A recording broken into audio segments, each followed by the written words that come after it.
training. And yesterday we had a session about implementation.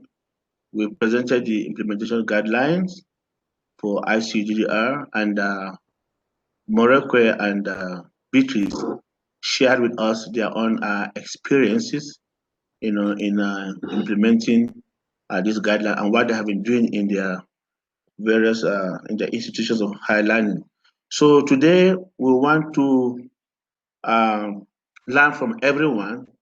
I want to everybody to participate, and we want to know what your experiences are in your own various institutions of higher learning. We want to know what you have been doing, and if there are some things that are radically different from what we've been doing, if there are challenges that you have not been able to surmount, or you'll be able to surmount them, and so that we can share. And if there are pertinent questions that need to be asked, as we plan to implement this in our various institutions of learning, this is an opportunity for us to, to rub minds and to discuss. So the floor is now open for people to share from their own experiences. I would like the participants, to talk first, maybe before that we have your own perspective too, because we have been doing all the talking, all along from participants, those who have maybe drafted their own curriculum and at what stage it is and your experience. So please, the floor is open to all of us. And Kimi will help me to facilitate this session too. Maybe if you raise your hands, then you can give us some time to talk. Thank you.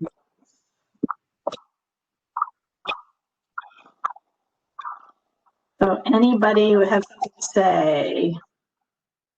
And please, if you want to, if you are contributing, maybe snappy, don't take all the time, so that as many people as possible in different countries. We want to know your experiences. So is anyone ready to share?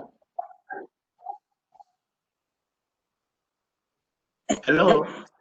And it doesn't matter where you are in the process. I think even if you're just at the beginning of the process, talking about, you don't have to have fully completed creating a new program like Beatrice and Marco, because everybody won't have. So just hearing from anybody, wherever you are in the process, even if it's just the beginning of thinking about it. Yeah. Great. Chitsanzo, would you like to speak? Hello, everyone.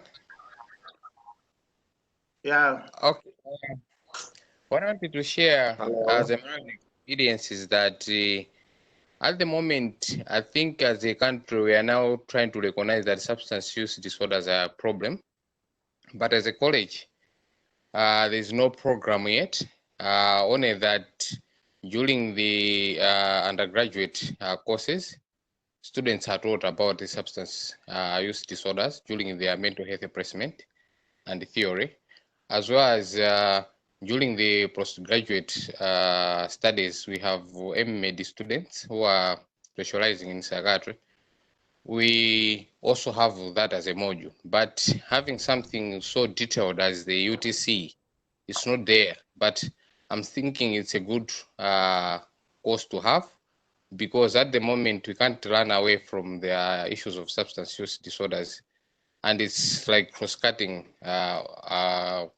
from adolescents, the ones who are going to colleges, and most of them are failing their studies. So most of the colleges now are trying to see what's the problem, what can we do about it. So it's, I think, at the moment, in summary, I can say we don't have a program yet. People learn about substance use disorders as just a simple module. And it's also reflected in terms of practice, because we don't see most people embracing cases who are having maybe a co-occurring substance use disorder, or maybe it's a primary disorder. So I would say this is one thing that we need to push to have, maybe a special program, or it could be as a winter or summer program to have at the moment, and see how people would accept it. Yeah, so that's what I wanted to share for the Marian experience. Thank you very much. Thank you very much. Does anyone have any question to ask him or maybe to contribute? Maybe I Please can go can. ahead. Okay, Prof, go ahead. Yeah. Well, what I would like to first say is to thank the presenters and the organizers of this program. It's been a great journey to learn from everyone and to also share some part of the stories. So I would say that, yesterday when Beatrice was talking about how this thing all started, because I was the one, after we had a conference in, I think, Addis Ababa, to ask her about how do we start with this curriculum of the UTC. And I think that initiated the whole process that led to this program that we've been able to walk through. And it's such a joy to see that it's getting us somewhere. I've worked with Professor Moses Audu and Professor Ezenwa to see how we can develop the curriculum. But this walkthrough has contributed a lot to shaping our thinking, because we would have to do more of needs assessment in each of our universities, and would have to also make sure that we use existing platforms that can help us. And it's such a good thing to know that the partnership that we have with ICU DDR now is still going to be useful when our universities actually say that we want to partner with ICU DDR. And it's a beginning of another journey, another good journey. It may have its bumps and things, but then I am sure that it will end well. So what I'm thinking right now is, how do we do some of this needs assessment, particularly for people in service areas, and also think about the pre-service areas. For medicine, particularly to have a master's in addiction, I think in my university, we have something ongoing. But I have to think about social work, nursing, and other significant areas that can contribute.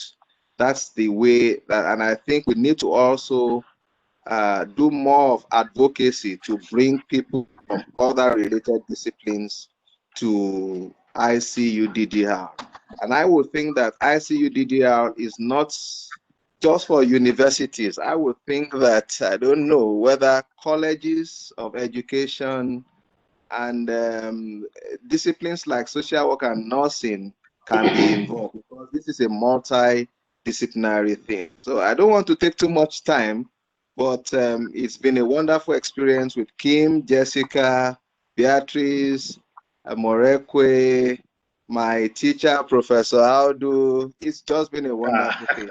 Thank you very much. Thank you very much.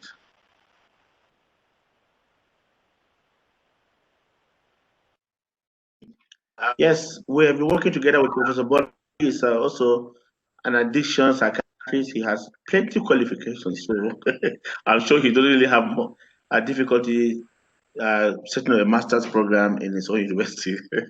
He's been very, very supportive, actually. Any other person, please?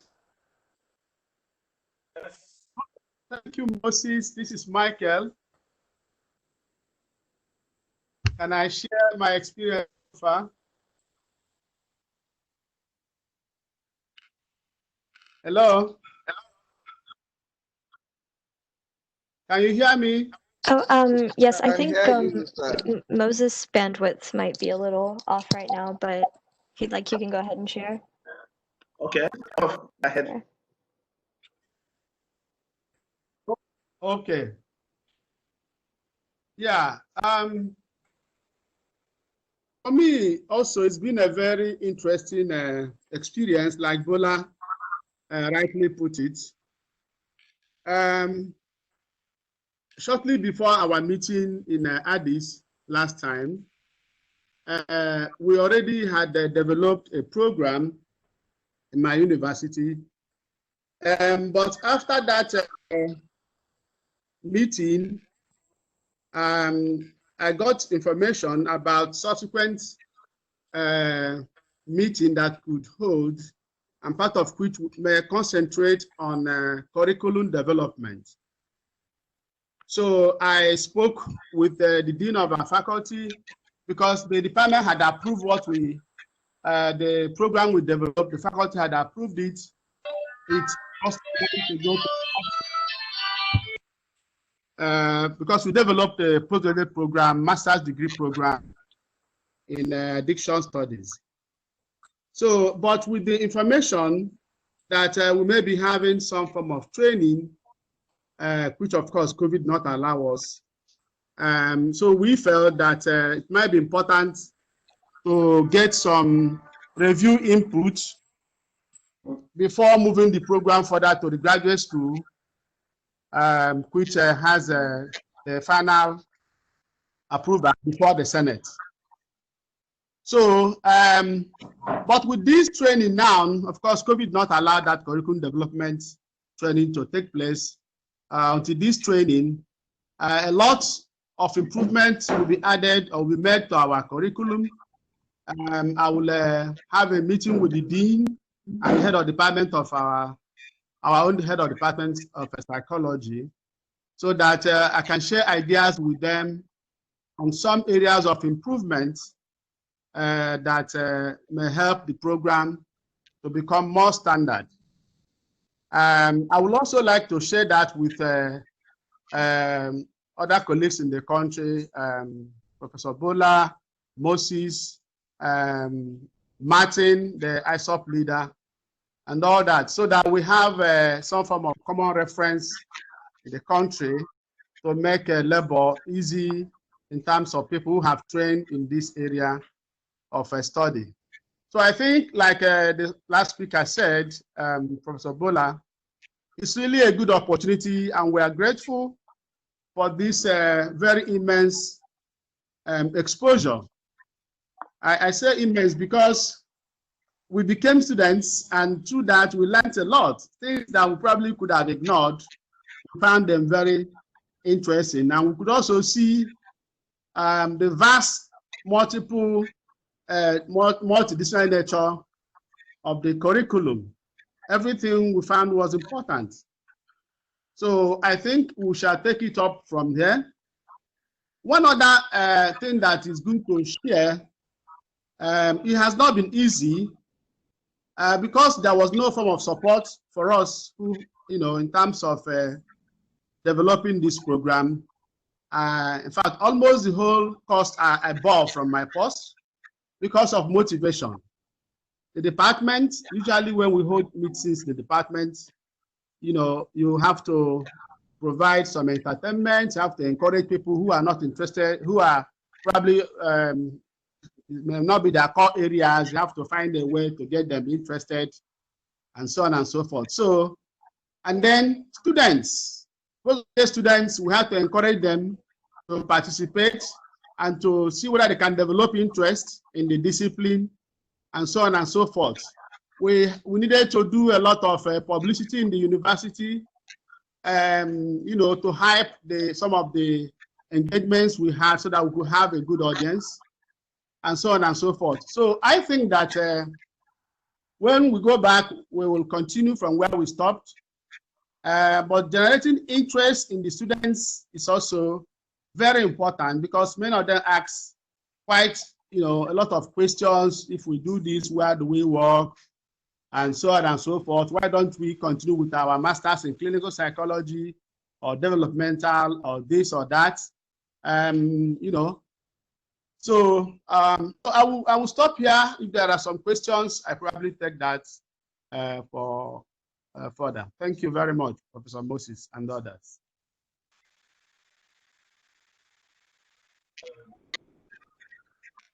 Can I Yes, okay, please.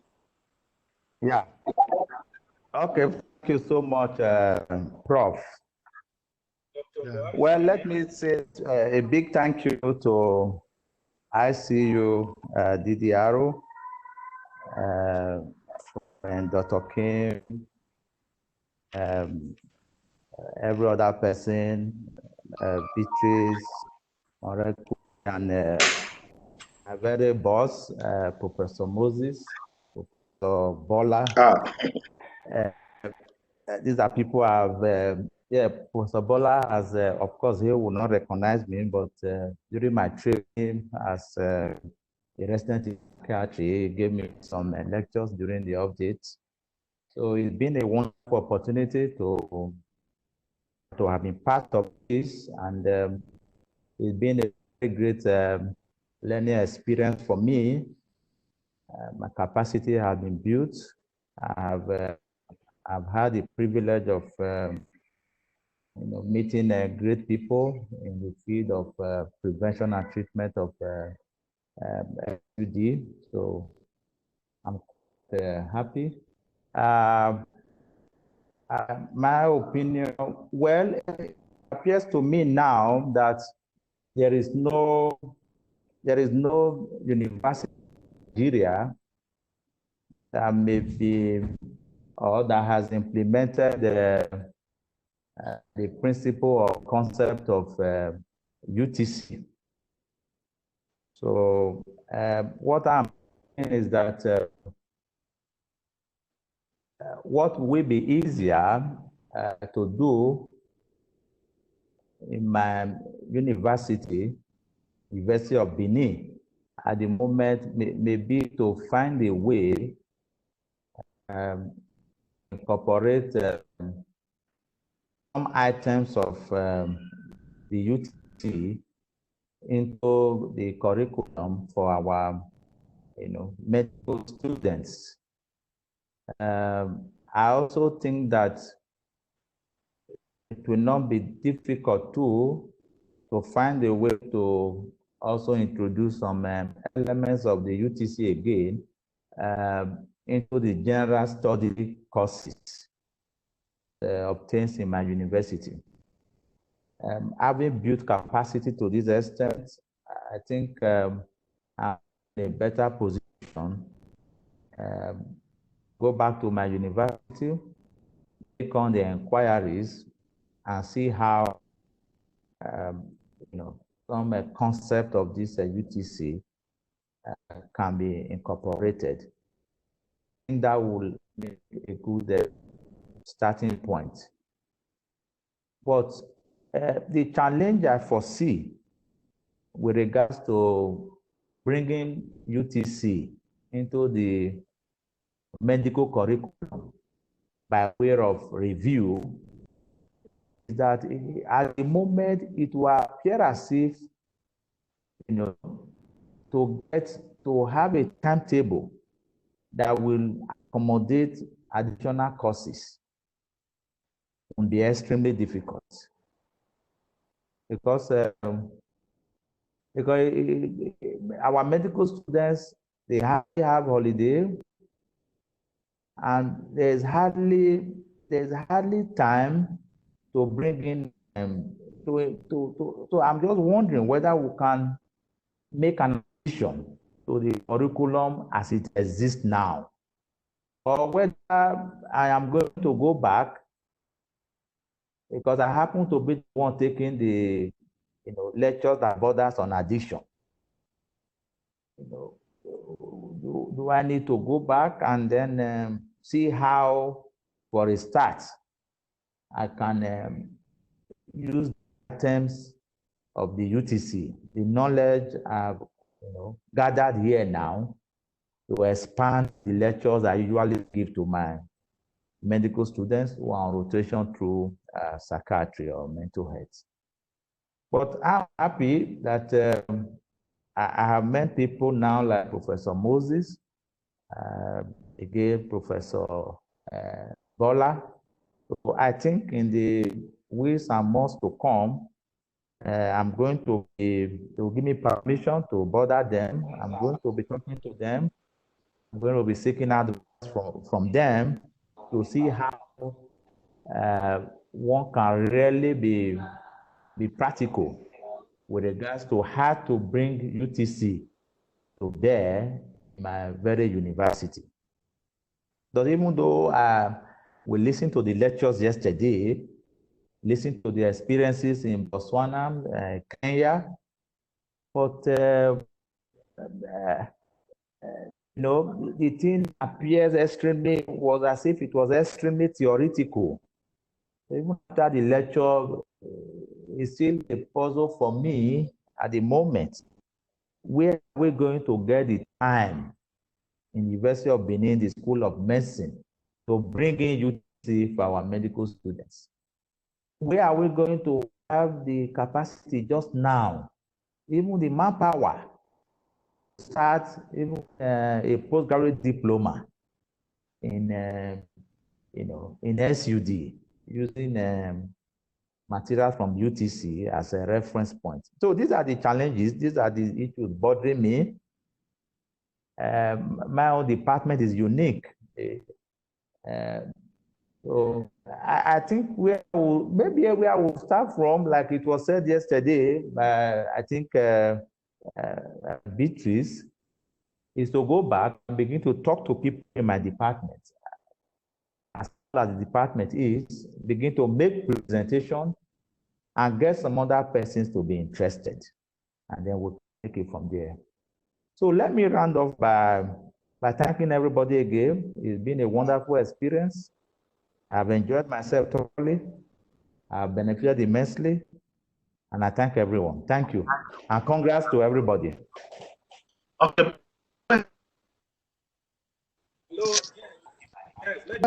Please. Yeah, Professor Moses, please. Hello, Professor Moses. Professor Moses, please. Can I just give some suggestions to Dr. Higeto? Sure, go ahead. Yes, I think, yes, Doc, I think your situation at the moment was what I found myself at the initial time. I think the first thing you may do, like you already said, is to engage your colleagues, fellow lecturers, and maybe if there are some students, clinical students who want to join. Yes, please. You know, to engage them, to tell them some Yes. form of detail, some information, some presentation. Okay, sorry. Hello? Hello, can you hear me? Yes, we can hear you. Go ahead. This is Charles Mudenge from University of Rwanda. Hello? Yes, we can hear you. You can hear me? Yes, we can. Yes, I want to take this opportunity to thank everybody, and particularly I would like to recognize Dr. Kokonya, who introduced me into this ICU-DDR, and it was a great opportunity for me to have met people with vast experience. I've seen experience from some professors from Nigeria, and I'm happy also to meet one of my lecturers from University of Nairobi, Professor Kuria. My experience is that the Department of Psychiatry in the University of Rwanda is actually one of the youngest departments, with the challenges like many of the African universities, especially in the human resource, who have experience. But myself, I think I've gained a lot in terms of people who have given a presentation, despite some of the challenges that we've been having is concerning the connection problem. Sometimes you could miss some materials because of probably the nature of the the IT that probably is not very good in some of our settings. But I think what I'm thinking that I'm going to initiate in my university, probably as head of department, I have the opportunity to express the need. However, probably it would be really very hard at the moment to incorporate this whole curriculum. But the way I was seeing some of the detailed presentation, probably what I would begin with is to, if you allow to have more of the, have some of the more of the presentation to be incorporated in undergraduate and postgraduate in psychiatry to enrich the normal teaching that we've been having using these materials. And probably another important opportunity that I can see is to have what we call the continuous professional development in the cross-cutting professionals, because I've seen it is really very vast and it touches different professionals, including counselors, sociologists. So I think we can really use this material, and in our capacity, we do have the continuous professional development, so we can use this material to make an awareness of what is happening. In my country, there is a lot of people who are using drugs. And actually, after having this presentation, I went to see some of the centers that offers drug rehabilitation centers. And what surprised me is that the majority of the people who are working in those centers have no training, not even actually basics. Many of them, they are general clinical psychologists, mental health nurses, and psychiatrists. Please. Let me wind up. Actually, I think I'm done, and I really want to thank you, Professor Moses, Jessica, Kim, Molepe, and Beatrice, and all our colleagues who have been on this forum. Thank you very much. Thank you very much. So thank you for your experiences. We hope to learn from you, through further communications, since we have our emails, we can be, we can continue this, through the email and exchange mails together and learn from each other. So thank you very much for this. At this time, I think I want to hand over to Kim again. Thank you. Yeah, thank you. I think we're turning it over to Markway for the next discussion, which is what we have learned, which some people have been sharing already, and the foreseeable challenges that you are thinking you might anticipate as you try to use this material. Markway. Good evening, colleagues and graduates. So we'll move into the next section. I don't know whether you are as excited as some of us, because I'm very excited for this momentous day. But let's just briefly discuss. I know that Professor Agata, you've already stepped in discussing about some of the foreseeable challenges. And I also appreciate, in the same breath, you were thinking about what it is that you can actually do to address some of the challenges that you see. What has come out from Charles is this issue whether addiction, is it for psychiatry, is it one particular profession, but we've come to understand that it's a multidisciplinary profession. And so I think we can think about it from that stand, so that we don't get stuck in terms of, is it just for psychiatrists, is it just for medical doctors, and how do we incorporate other professions in other faculties, actually, because it can be offered in that manner. So let me not stop talking and give you an opportunity just to discuss some of the challenges that you foresee as we've already started. One of the things that I wanted to share that I didn't talk about yesterday in terms of the challenges here in Botswana, BQA is inundated with a lot of work to register qualifications. And so even our qualification, we are still waiting, but it did not stop us from developing the profession and the content. So let's hear participants, graduates, because now we are not participants, we are graduates. Here about your thinking. What is it that you see yourself doing? Anticipation, because one of the things that also we can be thinking about, because sometimes when we come as lecturers, not as deans, we are not in a position of influence as much as somebody coming as a dean probably. But like Beatrice said, how do you leverage what you already have in your institution to ensure that the problem of addiction is actually addressed in your institution? So I hand it over to you as graduates. What are some of the challenges that you foresee? Because this is the time for us to share that so that we can also get experiences, even if you've not developed a program, to think about what can we be of help to each other, or how can we be of help to each other. Hello. My aunt. Yes. This is Godfrey from Mbarara University in Uganda. Thank you very much for all the teaching and for all the guidance. One of the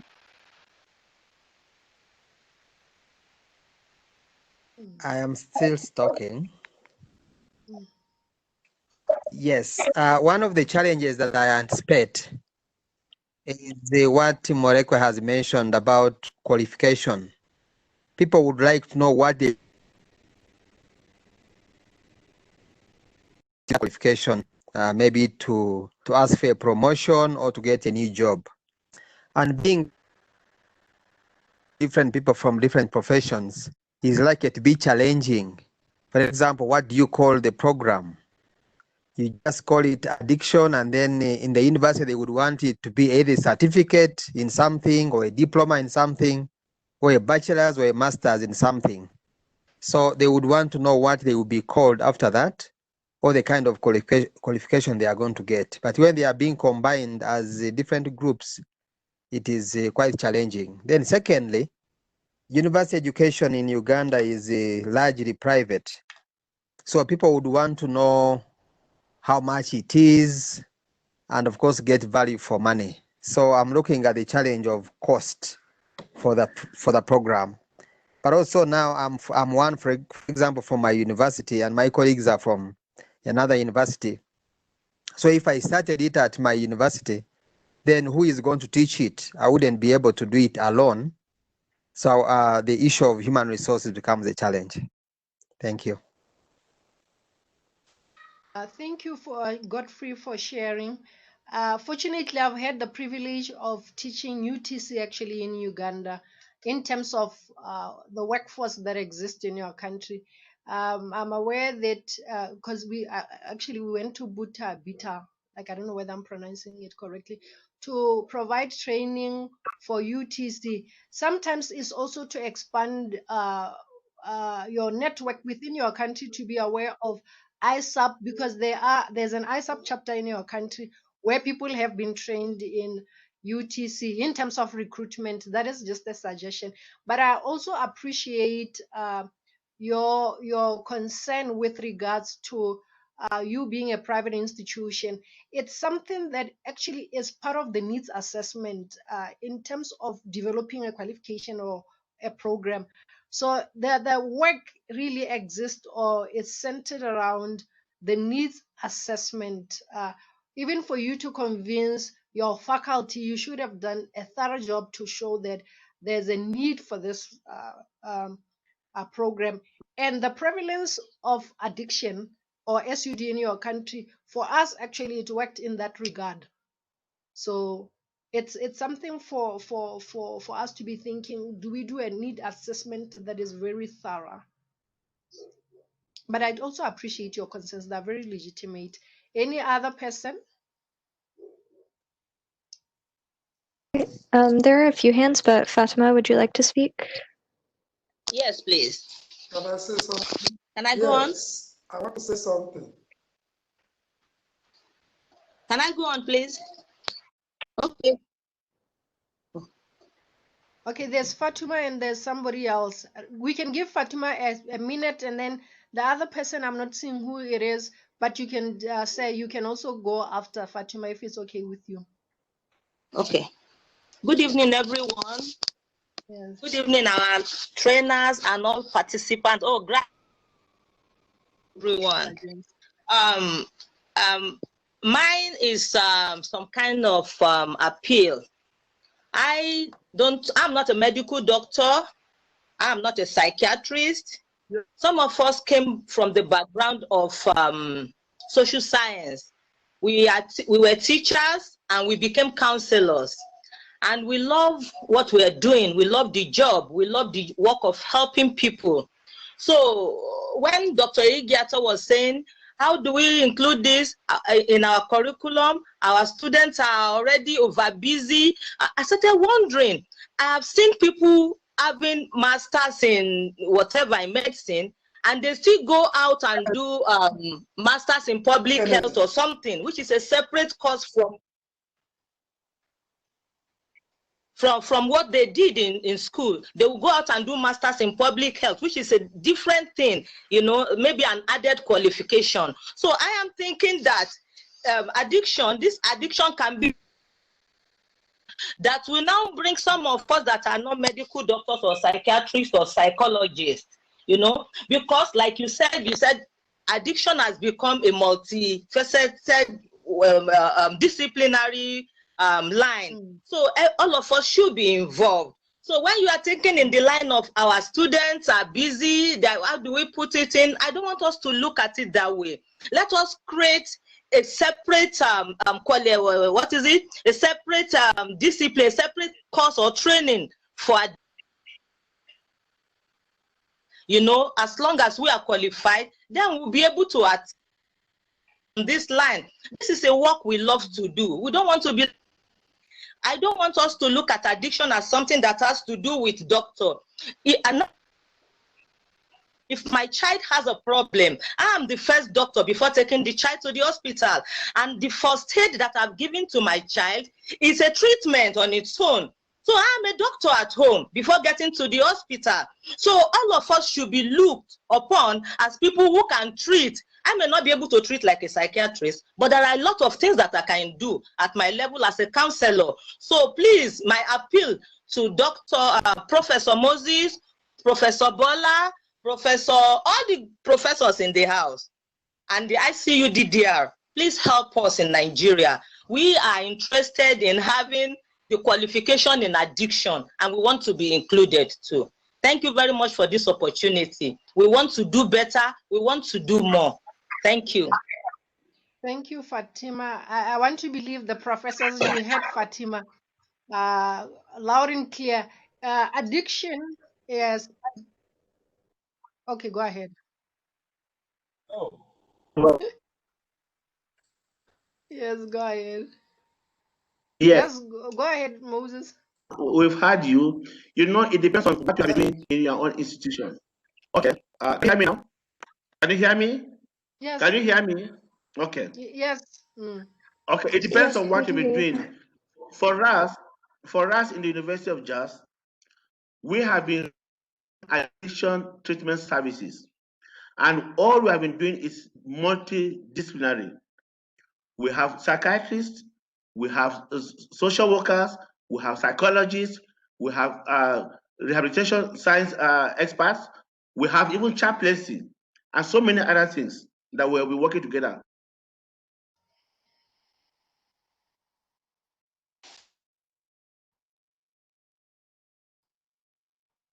In multidisciplinary. Because in the academia, we have our psychiatric trainees. We have, and in the process of training, our graduate curriculum. So we train the doctors.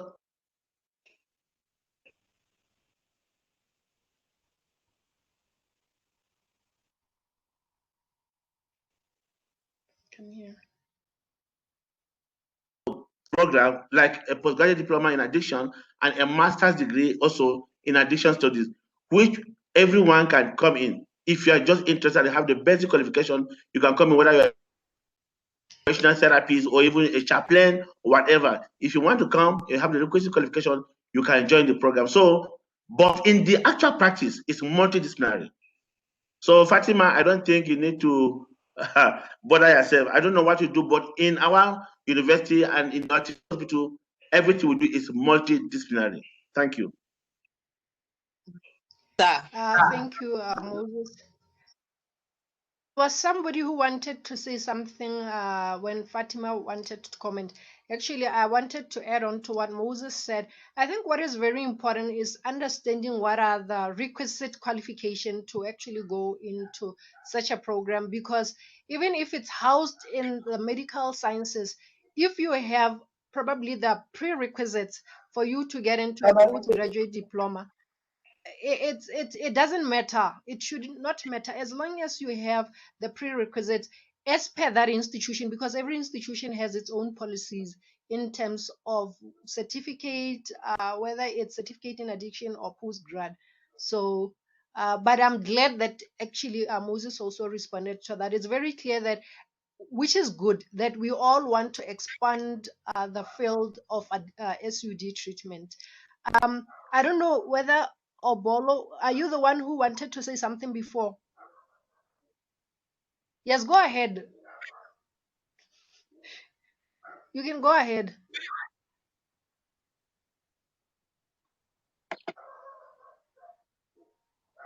Jessica, is he the one that wanted to contribute? Prabhu, are you the one that wanted to speak Yes, earlier? thank you. Good evening. Okay, go ahead.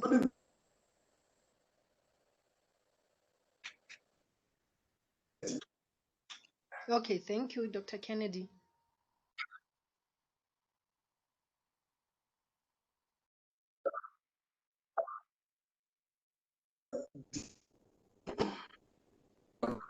Taught at the university level, and there's also no doubt that as individuals we can introduce this program even at the postgraduate level. But I want to particularly suggest and appeal to those of us from the Nigeria axis. We know the terrain we work in as much as we can do this individually in our universities. I think we can come together even through in collaboration with ISOP Nigeria chapter to work with the National Universities Commission to develop a common template for addiction studies in Nigeria, particularly at the undergraduate level. So I want to say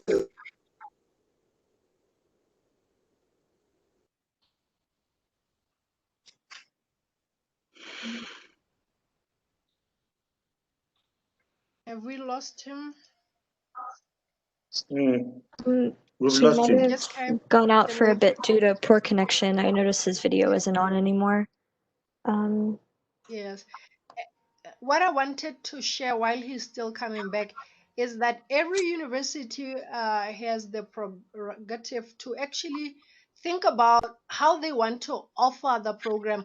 I'm seeing that some have said that, like, for them it's a short course, and that really is dependent on your needs assessment whether you need a short course. And just thinking about what the professor from Uganda mentioned about what is it that you're going to be called. Most people that are in the addiction field, because I know that we have psychiatrists, clinical psychologists, forensic psychologists like myself, is that we already have existing professions or counseling. So it's more to go the extra mile to specialize within your own field, because it has some bearing in terms of addiction. And so I think we can also entertain those thoughts in terms of which level, how do we incorporate it, and all that. And so thank you for your contribution. Any other person, because I'm also reading it from Well, here. Moreko, if I can say something, please. Yes, This go is ahead. Bola. Yes, the thing is that what Fatima is saying is very germane. It is like this educational motto that no child should be left behind in education. So no field within the disciplines of that are contributory to addiction. When it comes to stakeholders, no stakeholders should be left to suffer. So what I think going forward is that we have a sub-unit of ICUDDR in Nigeria, and we have been through in this walkthrough program, we need to work as a group, and assist others to come up with certain solutions, even if it is within the needs assessment of their own workplace, so that a particular group wouldn't be left behind. I did some studies and found out that even within the curriculum of those in teacher training colleges for counseling, very little is mentioned when it comes to even drug, reviewing their curriculum. So the thing is that the expertise that we have as people working in ICU DDR, the friendship, the collaboration that we have developed can also be used to help other professions to develop abreast as other professions are developing. And I think that is what Fatima is saying. I think it's germane, because every discipline has its own unique contribution to the field of addiction. So that's what I think Fatima is saying. And this class is the beginning of working with each other. Like you said, Moreko, yesterday, the Ubuntu philosophy is that all hands should be on deck. So thank you very much. I would want to work with Fatima and other group members from Nigeria and in developing this foundation for the multidisciplinary process in working this through. Thank you very much. Yeah. Thank you, Professor Bola. I see that there's a comment from Sierra Leone. I do acknowledge that comment, that you are thinking about going to psychiatric nursing department to actually share. I think, as we said yesterday, or when Beatrice was presenting, she did mention that the echo trainings actually does help in terms of bringing other people who maybe may not be aware of UTC, just so that you build the buy-in in terms of your institutions. So it's one way to do it. And I do appreciate that there are a lot of people here in our workshop from Nigeria. So it's actually a good platform for you guys after this, that we go and talk about in Nigeria, how do we develop this one qualification or different qualifications so that it meets the different levels of our potential students where they are. So from any other comment, contribution? Other comments? I see Grace has mentioned that for that school, they've approved postgraduate diploma, but enabling the environment is lacking in terms of sponsoring the first trainers, which can be an eyesore, which we can talk about. How do we get students? How do we get students? Definitely, that can actually be one of the challenges that a lot of institutions face. So how do we get trainers? How do we get first trainers? Maybe Grace, for us, we were fortunate that we were trained as international trainers, and therefore even from the eco trainings that we did in our countries, we built capacity in terms of, if we go into institutional settings, we do have a pool where we can recruit, and you can recruit from your colleagues here in this platform. So I think it's also a good opportunity to be thinking, who can I recruit? It could be Jessica, Professor Ozo, Oko, to come and help in your institution.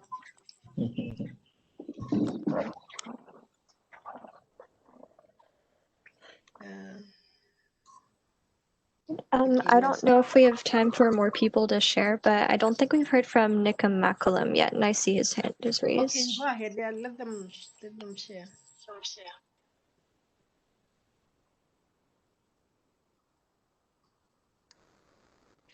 Okay.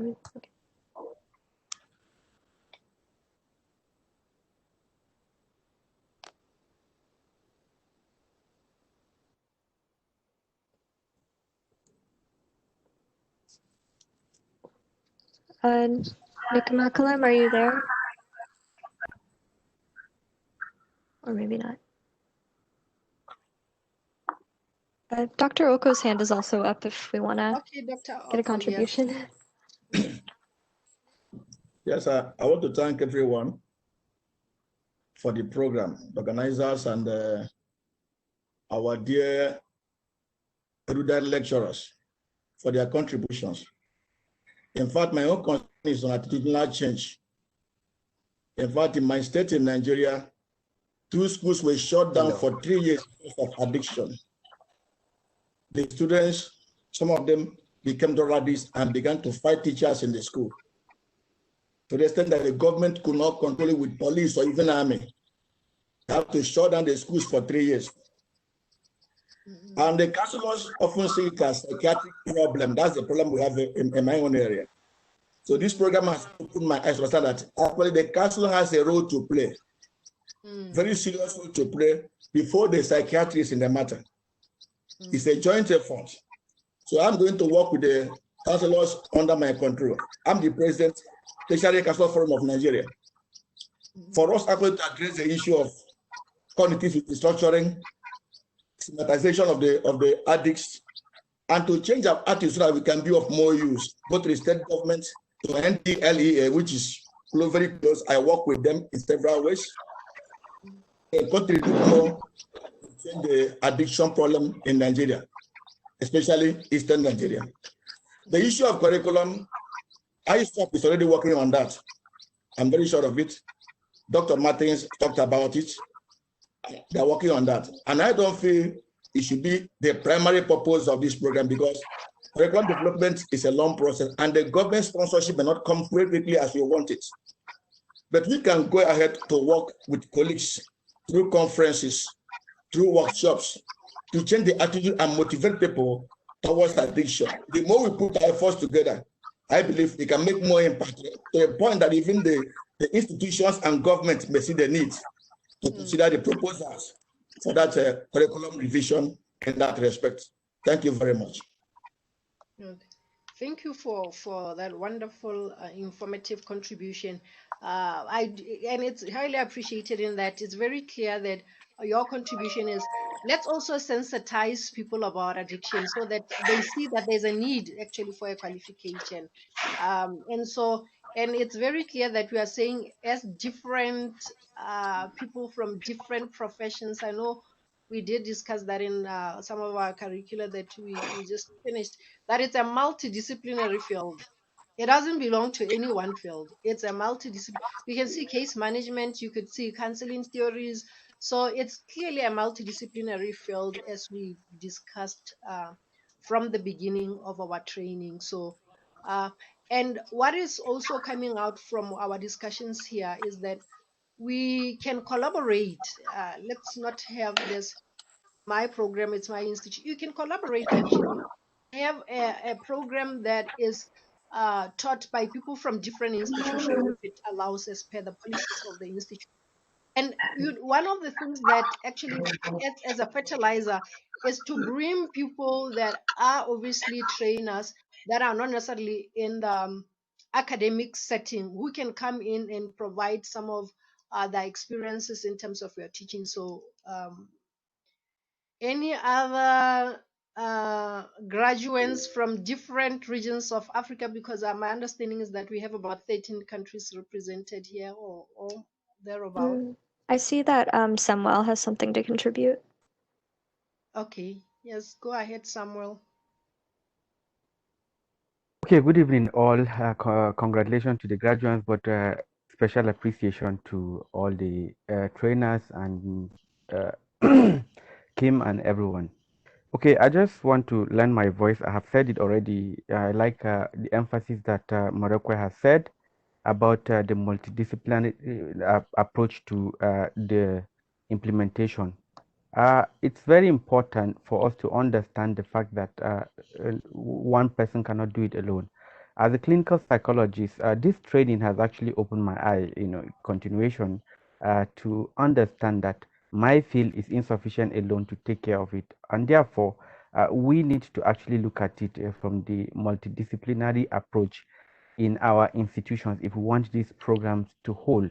But it's another thing that I think that came to my mind is the possibility of having a managerial interference in our universities in terms of implementation of this, because I just want to just bring it to colleagues here because there is a possibility that there might be some interests, directly or indirectly from persons who may not have any interest, knowledge, or background about SUD, and they would want to actually dictate to the department, the faculty, about how the program should be run without having a very good understanding of what it entails. So I'm just imagining that it's good that we watch out that we don't have some interference that will affect the the effectiveness and the quality of the kind of work we do in SED. Thank you very much, and congrats to everyone. Yes. Thank you, Samuel. Our time for this plenary is almost up, so I know we are all waiting for the graduation, so I don't want to take that time for Beatrice. So we'll obviously continue our discussions and further the dialogue in terms of challenges and how we can actually help each other to address. So with that, let me invite Beatrice for the discussion on the way forward. Beatrice. Thank you, Morekwe. Thank you, Moses. Thank you, participants, for the very healthy discussion. I honestly should tell you I have about 5 pages of notes already from your discussion. It's been very lively. It's full of ideas. And so for now, what we want to do is just concretize what we have been discussing into some form of way forward so that we can be able to move from here with something to take home. Thank you for your many discussions about your experiences, your challenges, and I already began hearing potential lessons and way forward and suggestions on how we can actually build synergy. And therefore, mine is easy. It's actually to ask us now to be a little more focused, not on the problems, not on the challenges, but on the way forward. What is it that we can actually do? We propose to do? What are the concrete things that we can do? I do acknowledge and appreciate that we, as countries, as regions, as universities, we are at different points in terms of needs, in terms of technical expertise, in terms of resources. I do acknowledge that. And therefore, even as we talk about way forward, don't feel as if what we suggest must be done by your country or your university. We just want to have an array of possibilities so that using that, every one of us can find a position. Sometimes I look at this the way I look at learning to swim. When we all go to the pool right now, some of us will be trying to get to the deep end because they already can swim on the shallow end. Others will be trying to float. Others will be trying to get their head in water because the largest or the biggest amount of water they ever saw was in a basin. And therefore, we are all trying to get to swim and we are all at different levels. And therefore, don't worry if you feel that you're at the level where you're trying to get into water. Don't feel like you have nothing if you're trying to float. Don't feel like you don't have anything if you're at the shallow end. We are different levels, but we all want to make some headway. Why? Because we've all acknowledged that we have got a problem of SUD in our countries, and we want to do something. For some of us, or for some countries, already something is happening. It could be happening in your part of the country, but not another part of the country. It could be happening in one city and not another part of the city. It could be happening in the urban areas, but not in the rural areas. And if you remember the continuum of care that we were told we must focus on when we think about adapting and integrating UTC, that tells you that every one of us has somewhere where we can focus on. So as we think about way forward, please keep that in mind so that you don't feel frustrated that perhaps some of the suggestions are too ambitious for you. Make your suggestion on where you are, what you think you can do, and that will help us in terms of planning support for the future. So I now open the floor. I already have picked several, but I rather first hear from you, and I will then tell you what I picked as you were speaking. So any suggestions, any hands that are raised, any suggestions on the chat? I open the floor. Jessica, kindly check for me whether anybody has a raised hand for way forward. So this time, way forward. Yes, we have a few hands raised. Sua, would you like to speak?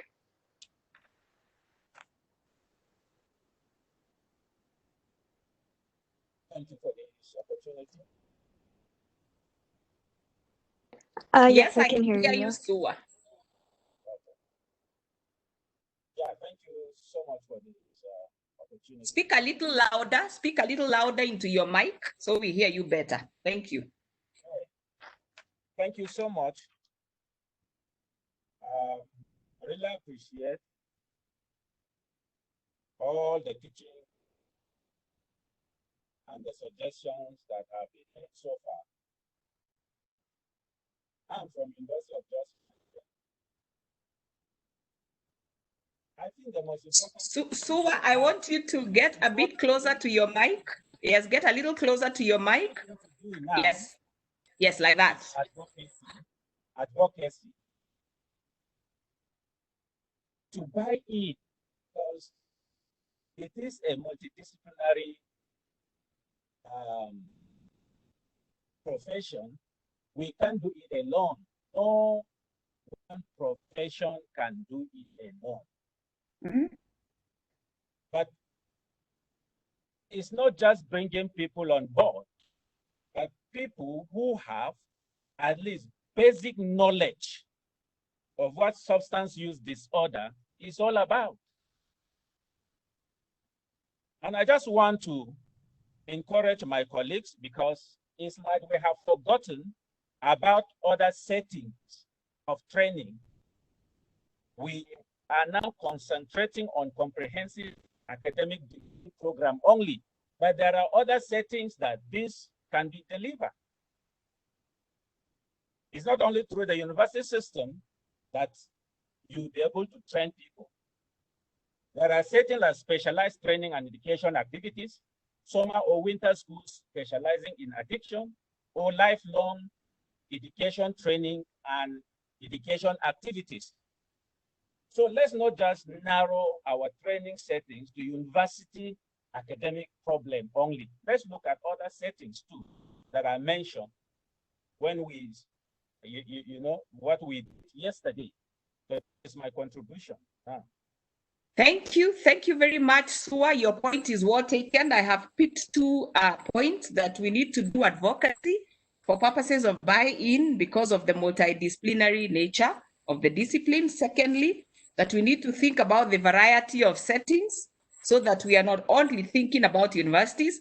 And I want to acknowledge we already are having UTCs and UPCs going on in many, many settings.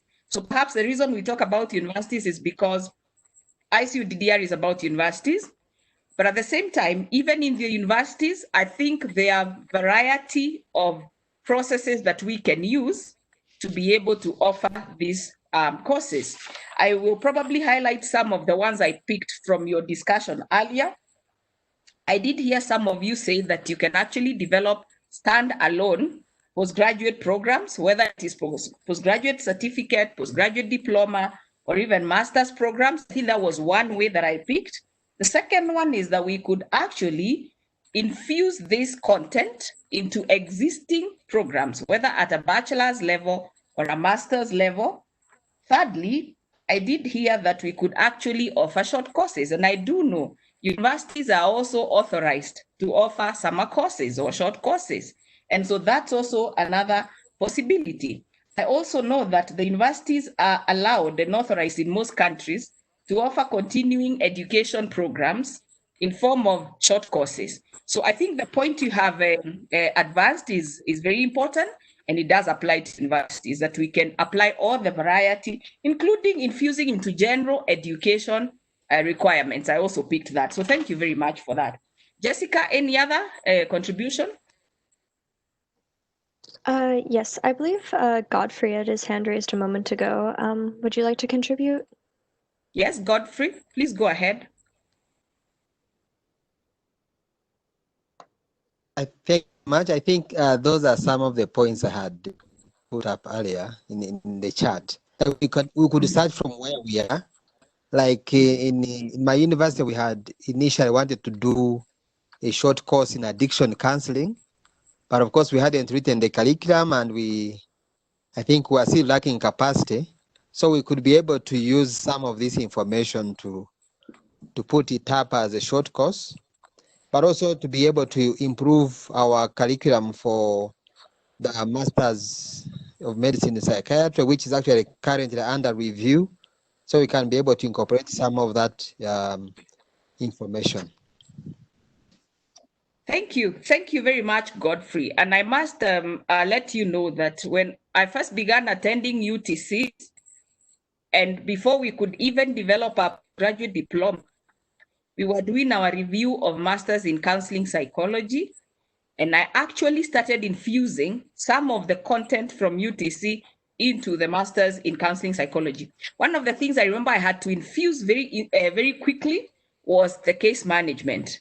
And I remember I looked at what course could accommodate it, and we identified counseling skills and techniques, and we integrated components of case management into that course. So it is possible to pick elements of this curriculum and infuse into existing programs like Godfrey has said. So thank you very much for that. Jessica, any other? I think Raymond would like to share as well. Please go ahead, Raymond. Well, thank you very much. I know it's back to back with Ugandan experience, but I'm also from Uganda, and my contribution, earlier Jessica wanted to cite a few challenges, and now I feel that I've jumped a step. But for Beatrice's section, I would like to say that at Makerere, we already have addiction psychiatry as being one of the courses that is taught under the Master of Medicine Psychiatry course. And I'm also happy to note that I am the coordinator of that course. And for a few years now, I have been conducting it based on the UTC module. I'd previously been using the UNODC curriculum, but I've since moved to UTC, which I've found to be more student-friendly. The students appreciate it better. I have used components of it also to teach undergraduates.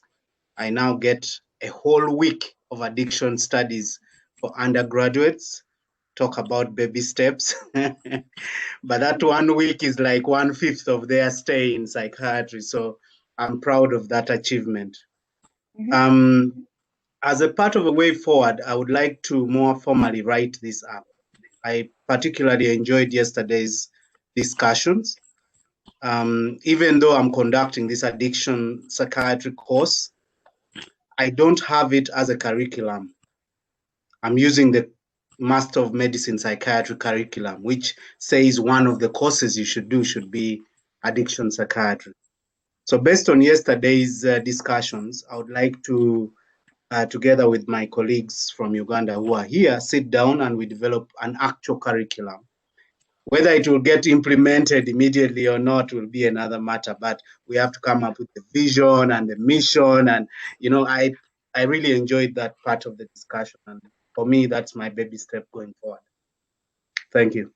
Thank you. Thank you very much, Raymond. And I want to encourage you that the first time I started thinking of a program for our university was actually 1 year after I began attending UTCs. I began attending UTCs in 2014.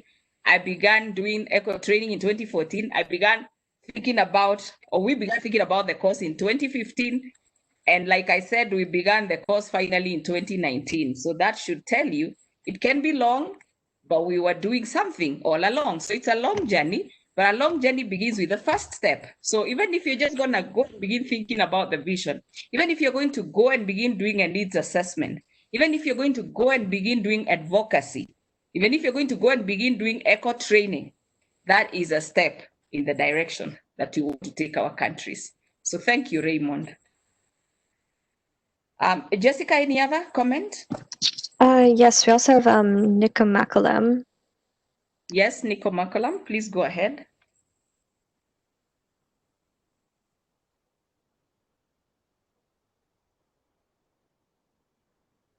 Nico, please go ahead.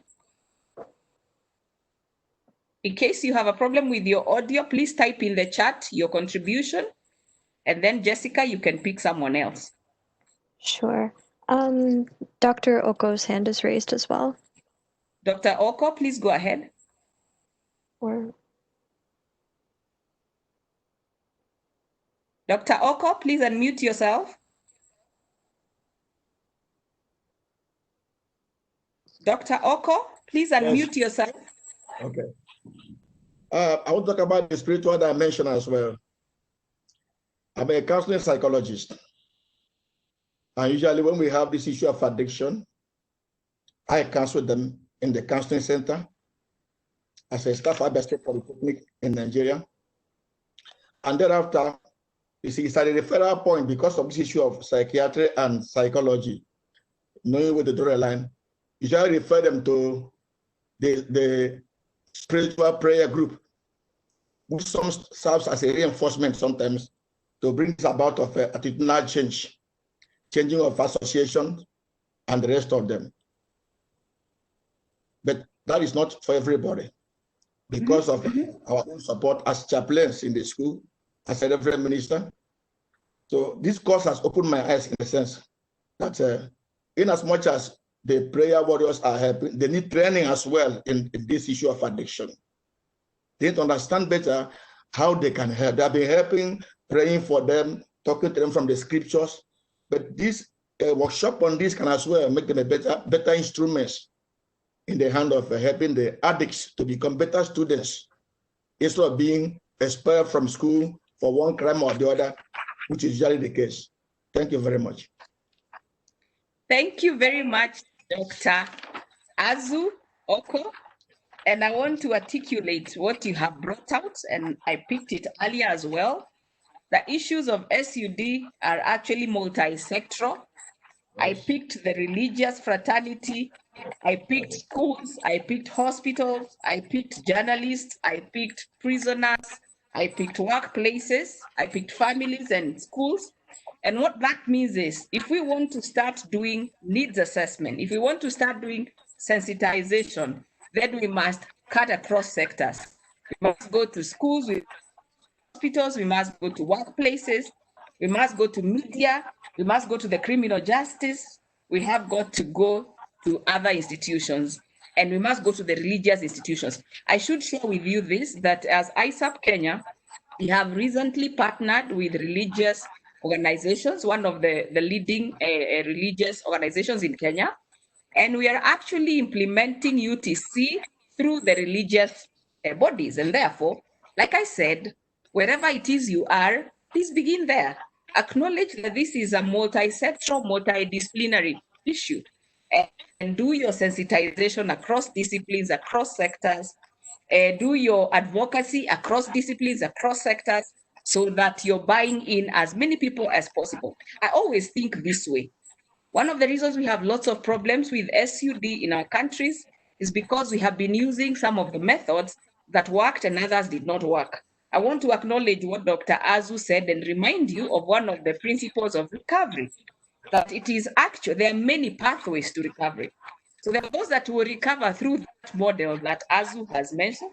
There are those who will recover through the many other models we have talked about. And therefore, the purposes of this curriculum is to expose the community and the community stakeholders to understand that there are many pathways to recovery. Some thought that detox alone is recovery. We have learned that it's not. So some thought you could pray for the clients and they recover. Some will never recover. Some go to support groups and they recover. Some will need much more. So we need to use this knowledge to go across sectors and across disciplines, sensitize people, carry out advocacy, and carry out needs assessment. So based on the needs assessment, like we were taught yesterday, we can then know where are we, what do we want to do to address the needs at the levels our countries are at. So thank you, Dr. Azu. Jessica, any other participants? I see that Nika Makalam has unmuted himself, but I'm not sure if his audio is working. Okay, so Nico, can you speak to us? If not, then you can chat.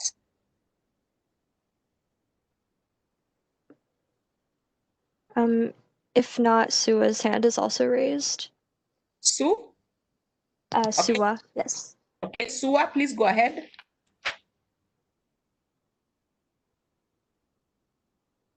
Sua, please go ahead. Yes. I have spoken. Okay, fine. You already spoke. Thank you. Okay, great. thanks. Anybody else? Anybody else, Jessica? Nobody else's hand, no. Nobody else. All right. Thank you. I would like to mention some of the other points that I picked from your earlier discussions. So I did pick that we can exploit the variety of courses, like we said, or opportunities, whether it is to develop standalone, whether it's to develop integrated courses, whether it is to infuse into already existing courses, whether it's to start up short courses. All these are possibilities. Secondly, I also picked the need for us to build synergy across departments within our universities and also across universities. So if, for example, you come from Nigeria and you are from a university that has a strong, network in psychiatry, another university has got a strong basis in counseling, another one in social work, you could actually collaborate and even build a course. And I know I have seen that in some universities. For example, in my university, we have a master's degree in economics, which is actually a collaborative project of my university plus other universities in, I think, Kenya, Africa, and Europe or US. That means that we could actually collaborate across universities. The other thing is that we could also collaborate within our universities across departments. Sometimes we have a problem in our universities. We stand like silos. I am psychology, we are psychiatry, I am social work, I am the other. And we have been asked to break these barriers because at the end of the day, we are all serving the same people. So we break barriers, and I'm glad to announce that in this class here, I have got Dr. Francisca Ongecha, who comes from a university, and she's in the Department of Psychiatry. And after this course, I will now introduce her to my department chair so that she can begin teaching the course on co-occurring disorders, because she can better having come from psychiatry. That's the kind of partnership we are talking about. So if you have a department of counseling, you could loop them in and they could actually come and you do a walkthrough with those people and they could teach the counseling courses. The psychiatrists could teach the psychiatry related courses. That's how you can actually build synergy within your university across departments. The other thing is to build synergy across universities within your country. And then you can also extend within your region. The other important way forward I am spotting from the online, and I thought about it and I picked it earlier, is the need to think about online learning and online resources. I have seen something about Open University. I was sharing with you yesterday that my university has now said we must all develop interactive modules, because one of the challenges we have in our country is the stability of the network. Some of our students come from places where they may not access internet in real time to be able to do a live class like this one. And so to overcome that, we have decided as a university to develop interactive modules, which can actually be accessed by students across the different parts of our country and be able to achieve the same learning standard. So it is also possible for us to consider as a possibility exploiting the online platforms and resources that are available as a way forward. The other issue I have noted is the importance of sensitization and advocacy. And I did pick from one of the participants that we could actually have conferences. You see, we could hold conferences for sensitization, we could hold conferences for advocacy, and these conferences can target different disciplines, they can target different sectors. Why I think this is important is because, remember, as Moreko said yesterday, the need for us to do needs assessment. Where are our clients? Our clients are in schools, our clients are in workplaces, our clients are in hospitals, our clients are in the community, our clients are in the criminal justice system. That tells us that all those are potential stakeholders that we can loop in. And when we loop them in, it means these are the people that can give us potential students to build capacity. Why? So that, for example, when you take criminals in quotes into the criminal justice system and they're having SUDs, the workers in those prisons can actually be able to offer some rehabilitation work or some treatment in whichever small way. If you take teachers from schools and they understand what this and not new knowledge is about, which they probably don't know about evidence-based practice, they will begin to think some of the counseling teachers in high schools could actually be sponsored to come and study these programs or these courses for purposes of helping their students better than they have been doing. If we sensitize people in hospitals, like primary healthcare providers, they could actually discover that sometimes some of the clients who come to hospital repeatedly for problems which could actually be related to SUD, if they had some knowledge, they could offer better help. So they may want to come in and do this as what we call an added qualification. And I liked the person who talked about the added qualification. Let me give you an example. In my country, a couple of years ago, like maybe 20 years ago, we did not have counseling programs. And we had this bomb blast in, I think, 1998, I think, or something like that. And because of that, we had a massive need for psychosocial support, and there was a problem. So suddenly, there was need to give people some basic skills in psychosocial support, and we started, and we soon realized it was helpful, and so government began to encourage these small, short courses. But over time, we realized all these short, small courses were not consolidated enough to build capacity. And based on that, we began to think we have problems in schools. Then we had school fires, by the way, students causing fires and causing deaths in schools, and we had lots of trauma. And so teachers were brought on board to be given basic psychosocial skills. And out of that need, we began developing certificates. In fact, they started from the community, certificates, then diplomas. Eventually, we began mobilizing development of university programs. So for example, in my university, we actually began offering a master's in guidance and counseling to teachers who had a first degree in education. So they came in to offer this course or to do this course as an added qualification. Over time, we mobilized their employer to see the importance. So they started even getting recognition. When you did that master's degree and you are a teacher, you actually got something on your salary, you know, or a promotion. And that's how we started. Today, we are able to now develop counseling and psychology as a standalone degree that is recognized. But believe you me, we didn't wake up and develop counseling psychology as a discipline. We began by infusing aspects of it into what was existing. And therefore, don't think that it's a mountain. We can begin that way and eventually acknowledge the existence of this discipline. One point that I have noted is about, yes, I have talked about conferences. Yes, exploiting what we call part-time lecturers. I know that a lot of universities do allow part-time faculty, and you can get part-time faculty from across departments, from across universities.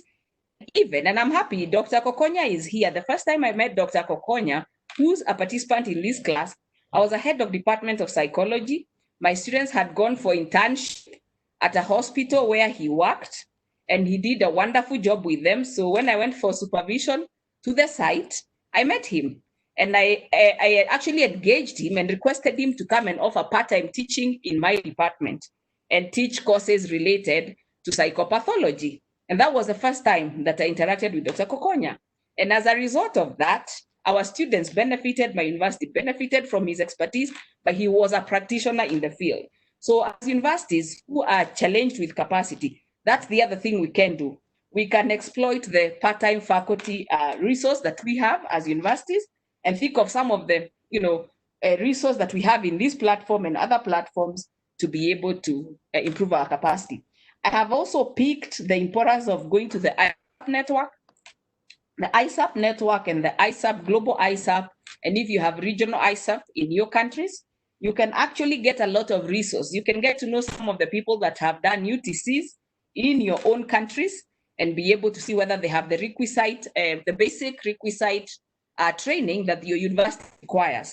Because, for example, in my university, for you to teach in the university, you must have a minimum of a master's degree in whatever it is related course. So if, for example, someone has a master's in counseling or a master's degree in psychiatry, and then they have done the UTCs through ISAP, and you want to use them as part-time faculty, you could think about that as one of the ways of building resource for your situation. Thank you for that. I don't know whether we have any other way forward that I have not captured. That's what I picked as I was writing. Yes, Jessica?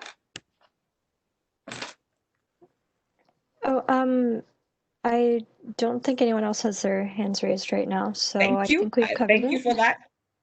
Thank you, and I think that's good enough because we are at 59 minutes past the hour. Yeah. Means we should actually be closing the discussion. I want to thank you all for these wonderful sentiments that you have expressed in terms of way forward. We're going to concretize them. We're going to look at them, and we shall see how we can build further support for one another so that we can achieve something at whatever level. And we'll probably be developing a matrix and sending it out to us to just with different levels of where we are and where we want to be, so that each of us can check in and we're able to see the kind of support we can give to one another. So thank you very much. I now hand it over officially to Kim to declare the content coverage over. So to Kim, please take it up. Thank you. Thank you. Thank you, everybody. So we are ready for the graduation ceremony. I think Marekwe is the mistress of ceremony, and so I'm going to very quickly hand it over to her so that we stay on our time. Okay. Thank you, Dr. Kim.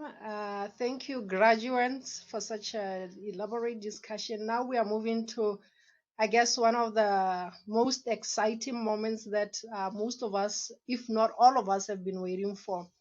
Let me just start off with saying that it's actually an honor and a privilege to be the mistress of ceremony for the first ever ICDDR walkthrough to be conducted through virtual mode. I think we deserve a round of applause for all of us facilitators, Dr. Kim, Jessica, and all of you graduates. Yes, should.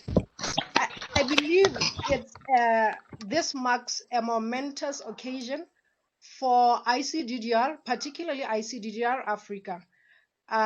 And most importantly, I want to believe it's also very important for the participants who have shown commitment to this process despite the challenges, and your commitment has been commendable, thinking about us moving from Zoom to WebEx, going to the learning platform, but none of you have ever complained, and we all went through the training.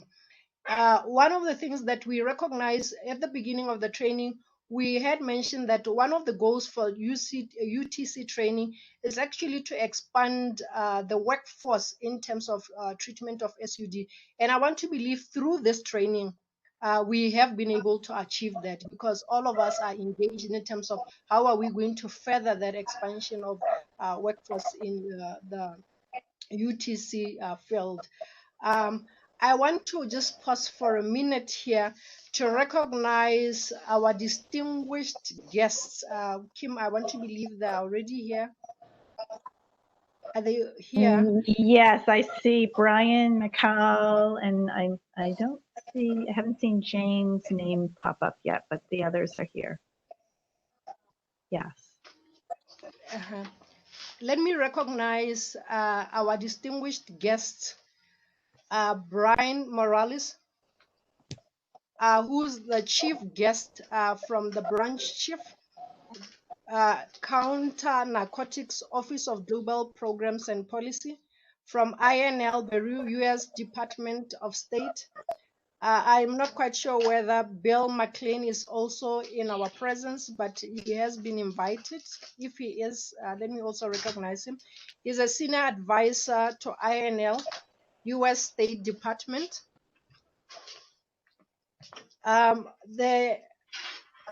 There's also an invitation out to Jane Marie Diongolo from AU, who's the head of the Division of Social Welfare, Vulnerable Groups Drugs Control at the African Union.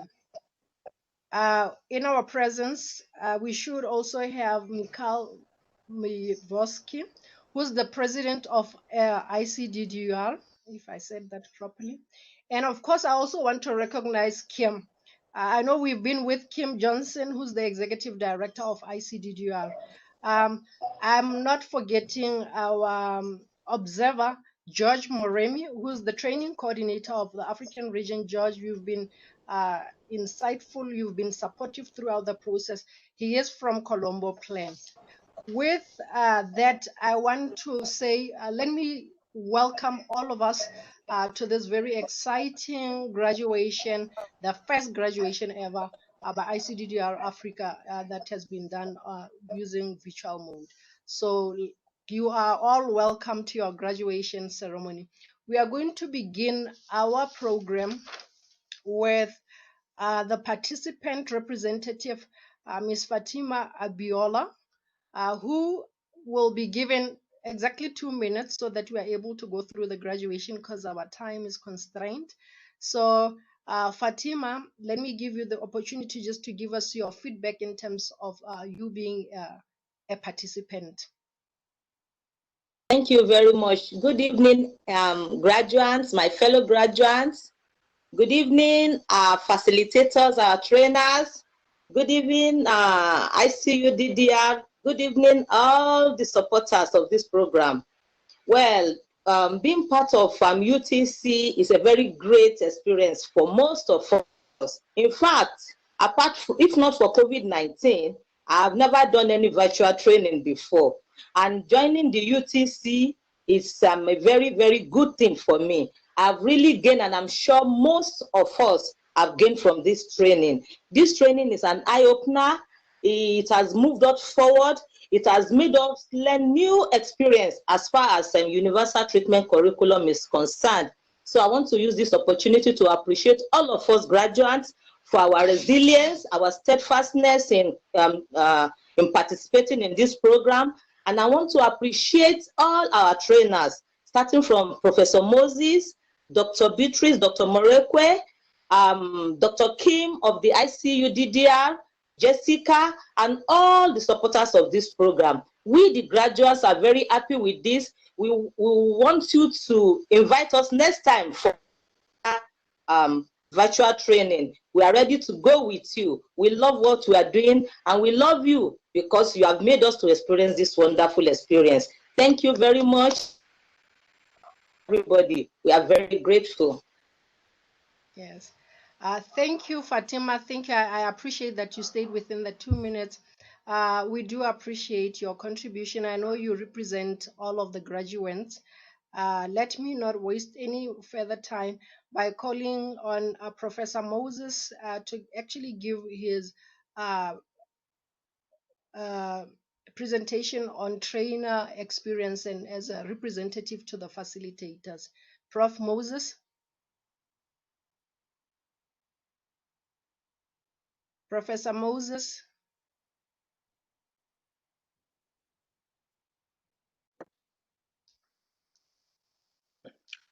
Thank you very much, Morekwe. I want to sincerely thank ICGDR and also Kim, the administrator, for their able leadership. It has been a very great opportunity and actually a privilege for us to conduct this virtual training, as trainers. We have never worked like this before, but it's like we have been working all along together for years now. It has been a very great team, a lot of cordiality in it, a lot of respect, and we are ready to work together and to make up for any lapses in whatever way for each other. And Kim all along has been very, very supportive. She has been very encouraging and be patient with us. If I write from the drawing board, up to this very, when we do the program, think how will we get a time that will suit everyone, and we finally settled, say, well, we have to sacrifice, just get a time and then communicate with the participants, and that worked.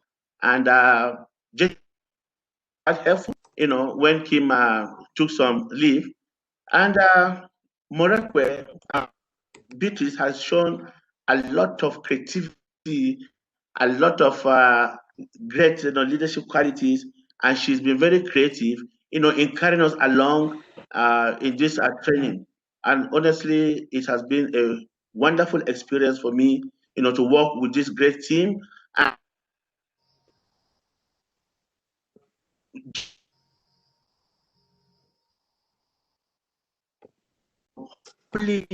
and you know,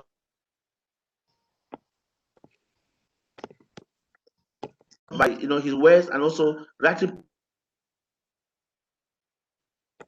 also serving as a as a guide for us.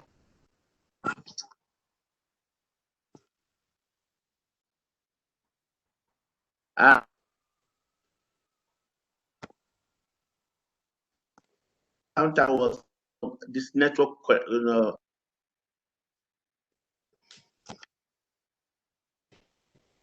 change Zoom to WebEx wasn't really much problem, but network a major problem because sometimes I log out, but some other trainers are ready to stand up and to feel it. So that's a very wonderful experience for us. And I want to thank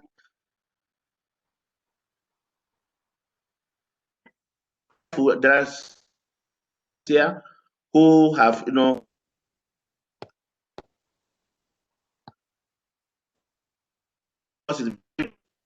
would have been there, encouraging, also and answer the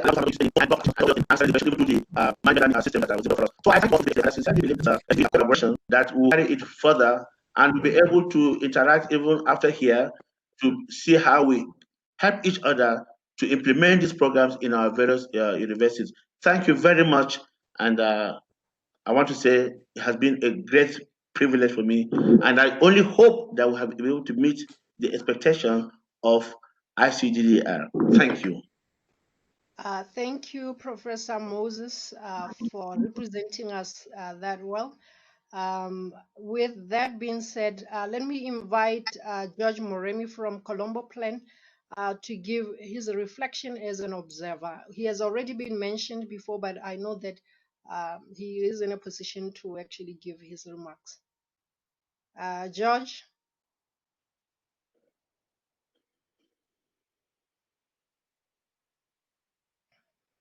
George, are you there?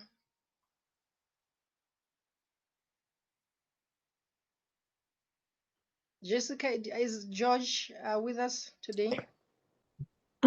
He was here before. It appears that he's still here, but he might be having internet connection issues if he's not able to speak right now. Okay.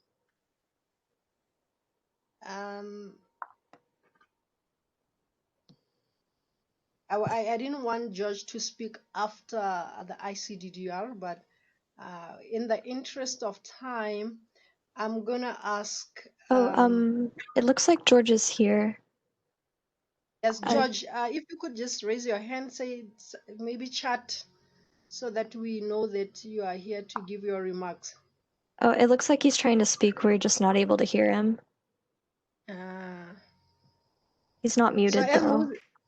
Yeah, as Moses has said, I know that internet has been a bit of a challenge for most of us. So I will let George speak so that we make sure that we adhere to our time. Let me, at this juncture, call ICDDR. Dr. Kim, you said Mikal is here. No, ICDDR Africa Coordinator, Dr. Beatrice. Yes. Let me call Dr. Beatrice on the stage to give remarks and also introduce the African coordination team. Dr. Beatrice. Thank you very much, Morekwe. I just want to confirm if my network is stable. If not, I switch off my video. So is it okay, Jessica and Kim? Yes, I can hear you well. Okay, thank you. So thank you very much for the opportunity. I'm really humbled. I wish to begin by introducing the team from Africa that we work with. So I am the coordinator. I work with Martin, Dr. Martin Agowe, who's the deputy coordinator. I hope he's here. If he's here, he can wave his hand or he can just say hi and then we shall be able to see his face. Martin, are you there? Just say hi and we see your face. Martin? Yes, I'm here. Hi to everyone. Thank you, Martin. Next, I want to introduce Rehana Kedar, who's our secretary, ICDDR Africa. Rehana, are you there? Is Rehana yes, here? I am here. Yes, I am. Can you hear me? Yes, Rehana. Thank you. Yes, Hi, we see. everyone. Thank you. Thank you. Thank you, Rehana. Very well. Next, I want to introduce the regional coordinators. We have got West African region, Professor Moses Audu, who's your professor that you already know, he's your trainer. I want to introduce Morekwe from Southern African region, whom you already know, she's been your trainer. I want to introduce the East African Regional Coordinator, Dr. Donald Kokonya. Donald, kindly speak so that we see your face. Donald, say hello. Hi, T. Hello. Hello. Thank you. We see you. The East Africans now know you. Thank you very much. I wish to introduce Professor Rania Mamdu, the North African Regional Coordinator. Dr. Rania, I know you've been there all the time. Please unmute yourself and say hello. Hello, dear colleagues. Congratulations for all of us. Yes. Thank you, Rania. We appreciate. Finally, we have got the Central African region, Professor Ahmad. I don't know whether he's with us. Jessica, is he with us? We'll look for him. Okay, and I'm not sure if Professor from Central Africa, Leka Esomba Ahmad, whether he's with us. But if he's not with us, at least you know his name. Thank you very much. And that's the team that we work with in African region. And I appreciate the support of all of you. You worked very hard to mobilize the participants to this class. We do not take it for granted. Kindly allow me to make my remarks. And because I know that I could speak many things, I request that I read out my remarks so that I can be very quick. Ladies and gentlemen, I stand before you with humility to reflect on our journey. A journey we began with an idea in Addis Ababa, Ethiopia, African Union headquarters way back last year. I think it was in September. And an email from one participant by name Bola requesting for support with curriculum development. And from there, an idea was born. The need to expand access to UTC materials for universities in Africa to promote evidence-based practice for enhanced client outcomes. The walkthrough idea was born thanks to ICUDDR, African Union, and INL. It would become a reality. And so planning began in earnest, and we were all set. We were to go to Addis Ababa, March 24th, 2020. And just as we were raring to go with all the plans ready, final training agenda out, and tickets just about to be issued, COVID-19 realities hit us hard. It was too risky to travel. Travel bans were beginning to take effect everywhere, and in an instant, our dreams were shattered. We had no options, or so we thought. We retreated into a sense of despair and wait and see, not sure if it would then be May, September, October, or whenever COVID would end. But after retreating, we remembered our vision to improve the lives of our clients through expanded training on evidence-based practice. We therefore dared to dream again. We literally went back to the drawing board, began rethinking possibilities. We had to chart a new direction, a new foundation, a new journey, and venture into the unknown and familiar territories of virtual learning. With one resolve, the trainers and ICUDDR director dared to do a pilot, to experiment with UTC1. We practiced, we rehearsed, we learned how to use Zoom. We constantly reminded ourselves that we were in it together. We mock trained each other, encouraged each other, and motivated each other. And when we felt confident enough, we reached out to willing participants to join our pilot class. On Tuesday, 5th of May, 2020, we began a new journey together, with Kim holding our hands like a mother would to her kids. With our hands together, our eyes keenly focused on our goal, we set out together on a journey into the unknown, but with one resolve, to keep it going, no matter what. Sometimes we got it right.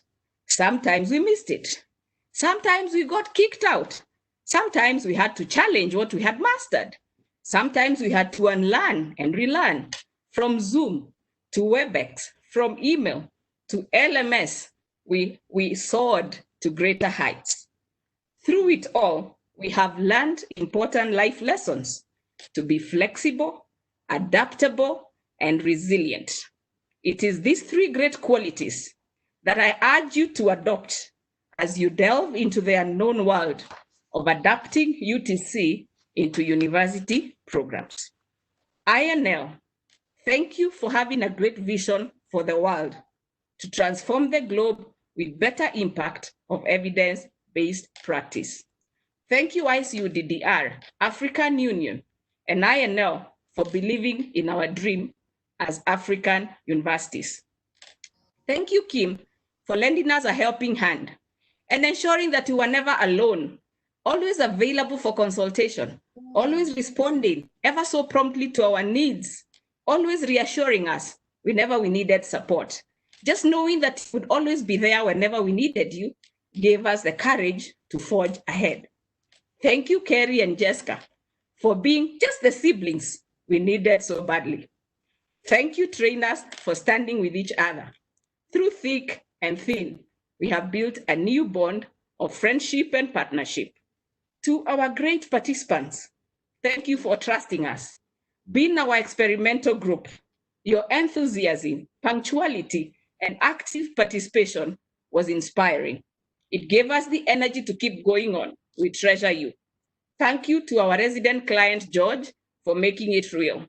And today, 7th of July, 2020, after a grueling 2 months of marathon, here we are, now receiving our medals.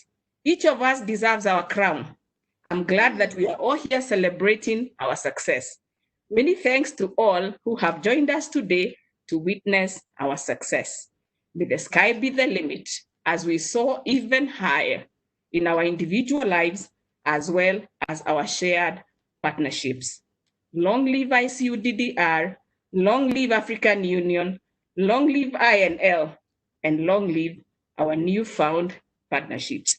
Thank you very much. Over to you, Morekwe. Thank you, Beatrice. We need to clap hands for our has been instrumental. We love you, Beatrice. Yes, so I do appreciate your remarks, Beatrice. Definitely your leadership also.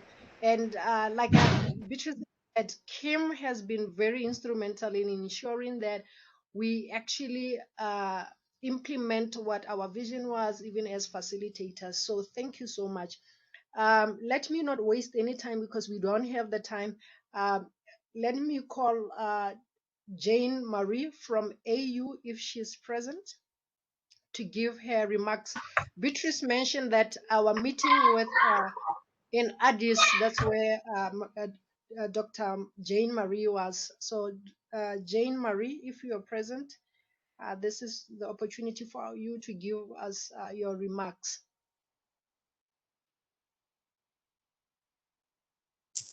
I don't see her here. She was planning to be here, but I don't see her. It doesn't seem like she's made it. Yeah, I don't see anyone by that name either. Oh, okay. No, that is fine because we still have other presenters. That being said, let me then call the president of ICDDR, if he's present, Mikal, to give remarks, and Kim, Dr. Kim. Yes, we can start with Mikal. Thank you. And it's a special time to me, and I see that you did a great job, and I am honored to say hello to all of you. And at the same time, I would like to say that I'm really proud of you, all of you, because you are so active group. You are probably the most active group what we have. And at the same time, you know, your courage to share your experiences and exchange your experiences, that's a real value, and that's really something astonishing and extraordinary, because many universities in Europe or US, they don't share their experiences and they are a little bit isolated.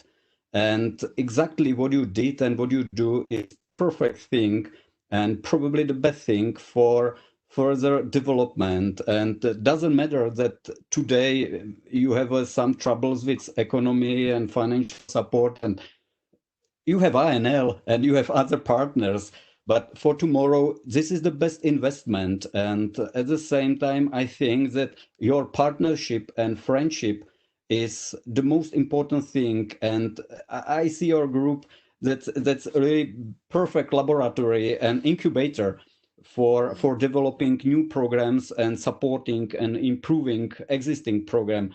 By the way, you probably know that ICU-DDR finished the mapping of African programs, and we found many interesting programs, and I'm pretty sure that you have a great future in doing your job, and the quality of your programs will improve really fastly. And I think that it's just question of time, and you will be probably the best partners for the best universities in the world. And cross fingers, and please keep your energy and partnership, and continue on this way. Thanks so much. It was perfect job what you did. Thank you. Thank you for your remarks. Thank you, Professor Mikal. Mikal is the ICDDR president. Thank you. I don't know whether I wanted to give Dr. Kim also just a moment to just say something. Well, I want to use my time mostly to hand out certificates, but I will say thank you to our instructors and to everybody that's participated, and put up with my constant changing of whether it's changing the Zoom to WebEx or offering us up to experiment with an LMS. I'm grateful for your willingness to adapt. This has been really fun, and I have learned a lot in this process myself. So I think I will end there so that we have time to give out the certificates and also to give Brian Morelli some time to speak. Yes, like Kim has said, our chief guest, Brian Morales from INL. The floor is yours, sir.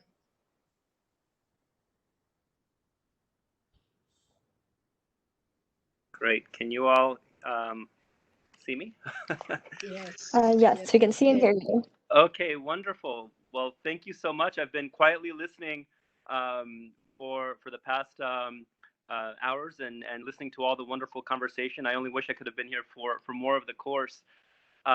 It's a pleasure to see you all from a very stormy Washington, D.C.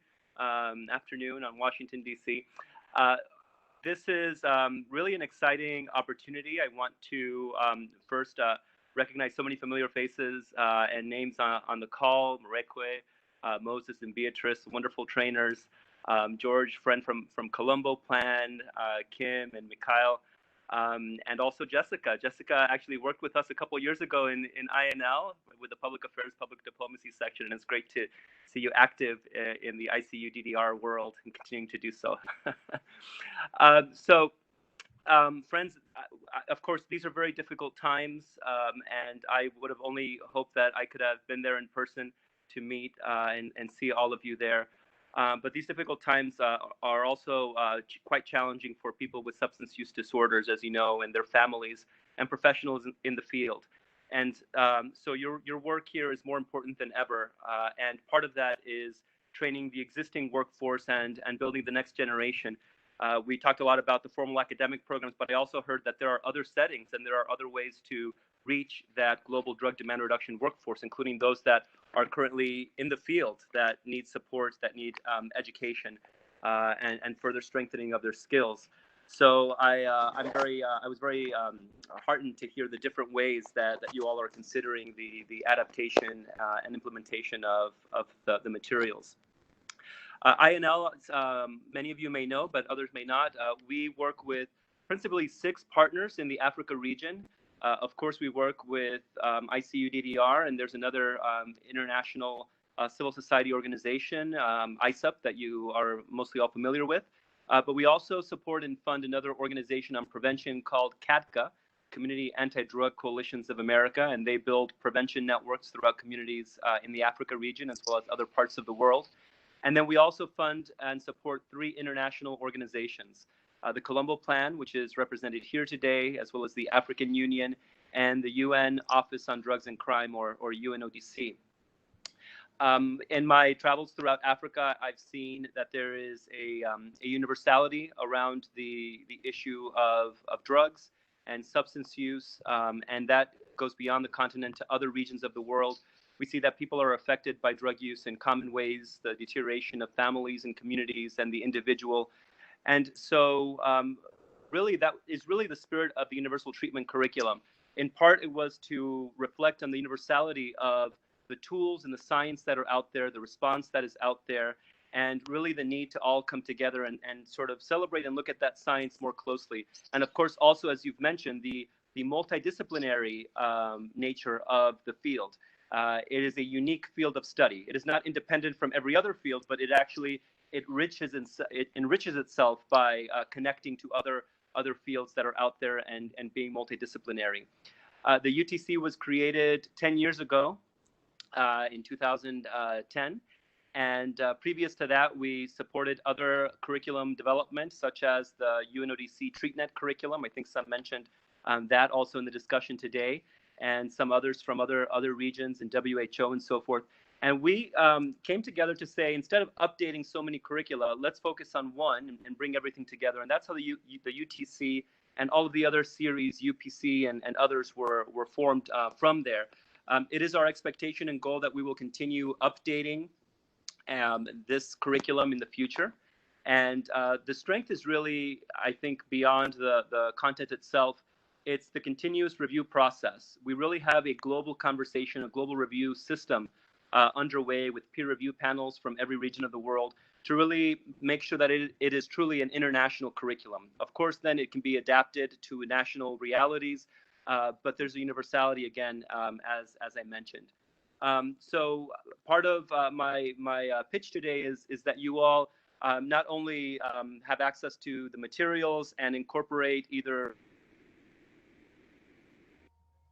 curriculum or a course or a module, but that you also consider contributing with your knowledge, with your expertise to the materials as well through the peer review process and some of the other work that we have underway. This curriculum is really for you all to adopt. It is something that can be trained through education providers, and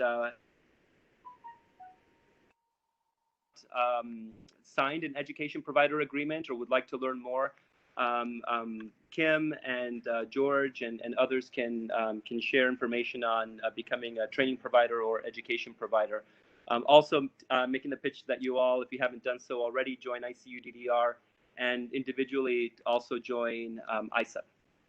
So what's next for the curriculum and the courses? Well, in addition to the face-to-face courses that we have, we are also pursuing right now adapting and transforming the courses to a full online format.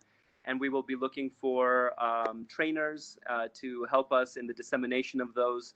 And we also are building with UNODC and ISEP and other partners sort of a global master trainer cadre that would help us disseminate a lot of these materials. So these are all through the networks and the ISEP forums. We'll continuously post information in terms of joining these processes that and sort of calls, invitations to participate in these other activities that we're going to have. The goal a year, 2 years from now would be that universal treatment curriculum, prevention curriculum would be available for those interested online around the world, and with international faculty from all over the world being able to disseminate and share these training materials through these courses that will be available on the ISEP website.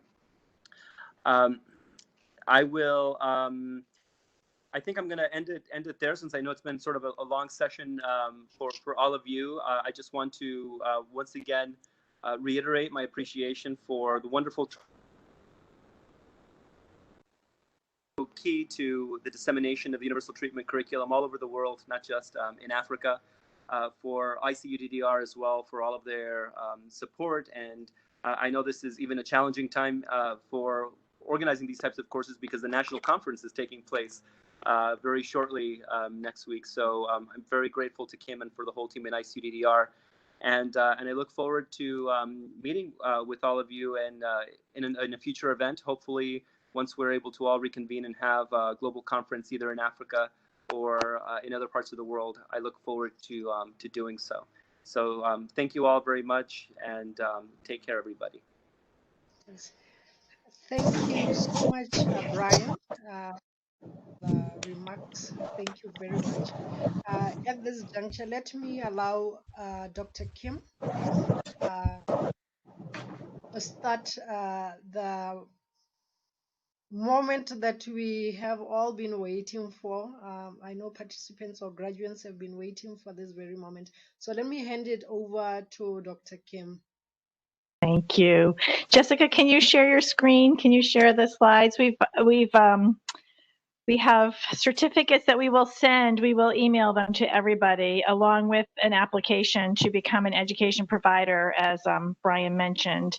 But we're going to, so there's no time to actually have you give acceptance speeches or anything. We're just going to quickly go through the slides, and I will announce each person's name. And Beatrice, you said May 5th, and I have to fix the dates because I gave us I had us starting a whole week early. So these are in alphabetical order. Abdul Jalla, congratulations for completing the ICUDDR UTC walkthrough. Next slide. Oops. And I apologize. And I apologize as I mispronounce people's names. My name has 3 syllables in it, so it's easy and short. Alero Agdegbolagun. Sorry. Congratulations. Thank you, ma'am. Thank you. Ali Ismail. Congratulations. I don't know that person's here. Tong Ayo Longa Akol, congratulations. That's it. Azu Oko, Dr. Oko, congratulations. Very much. Bao Anasara and James, congratulations. Beatrice, we didn't need to give you a certificate, but since we have you up there, let me just say, Beatrice has been such a leader of our group, and you can tell that by how you've all been writing things to her. She's just been so wonderful to work with, and I just want to thank her very much. Olani Ola, congratulations. Thank you, Kim. Brian Matamba, congratulations. Thank you. You are here. Charles Mundenge, congratulations. Did I say your last name right? No, I'll listen to when they will call me. Thank you very much. You're welcome. Congratulations. Next one. Charles Inamika. Hi, baby. Hi, baby. Hi, baby. Hi, baby. Congratulations. Hi, baby. Hi, baby. Chitsanu Mafuta, congratulations. I thought I saw you there. Thank you. Thank you. Donald Conta, Donald Sanctified Conta. Congratulations.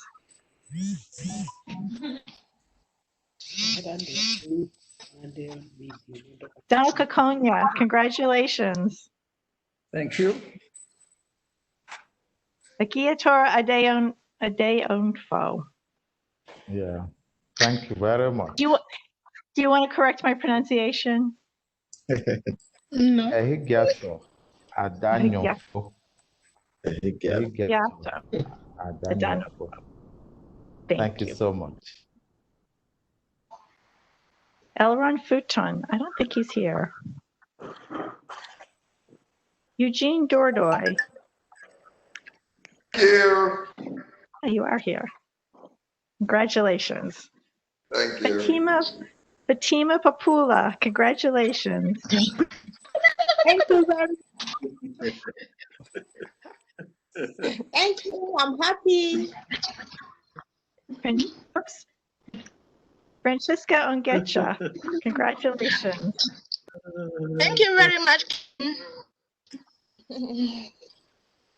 George Murmy. Now, I have to tell you all, George, I thought George was just going to come and watch a couple sessions and be done with us, but he has stuck with us for the whole thing. Now, he obviously does not need a certificate, but he has earned one. George, congratulations.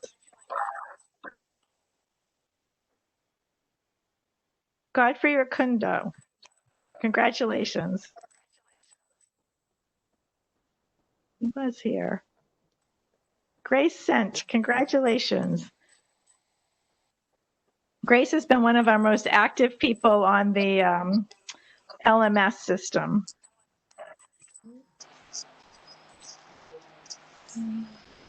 Jacqueline Odinka, congratulations. Thank you very much. Thank you. Lamise Abrahams, congratulations. Thank you, Kim. Lorado Canosi, Thank you very congratulations. much, Kim.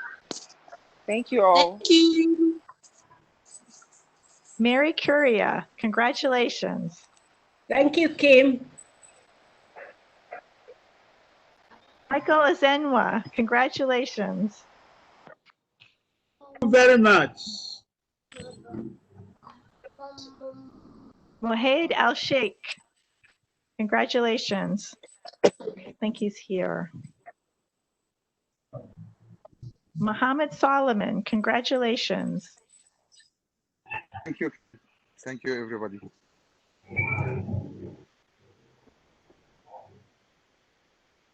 Murekwe, you don't need to get a certificate of completion either, but Murekwe has, we all know that Murekwe has survived some difficulties during this time, and we are so, so grateful to have her back with us. It's been wonderful working with her.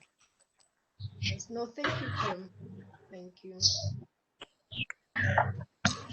And Moses Adu, it's been wonderful. We have come such a long way since our first session, and I think now, Moses, you could probably take my job and Jessica's job running this thing after all that we've been through, making these different systems function.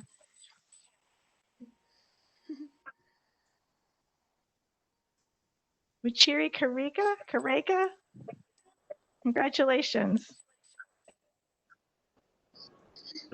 Akor Narta, is it Narte? Narta.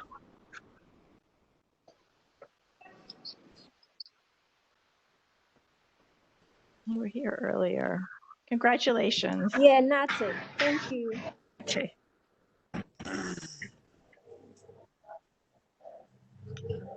Okay, so I've heard this pronounced several times, so let me see if I can do it. Enkamotolum Indionuka. I think you're here. Congratulations. I've been wondering about this pronunciation too for a little bit. I've got Mr. down, but I don't know about the last name. I don't know if he's here. Guess not. And Korabu Kennedy.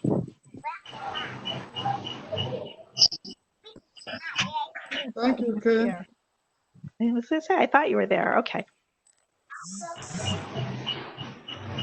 Ola Jumoke Koyeho. That was really bad, huh? Tell me the right way. Koyeko. Koyeko. Congratulations. Olabakola Argbede. Argbede. Congratulations. You here?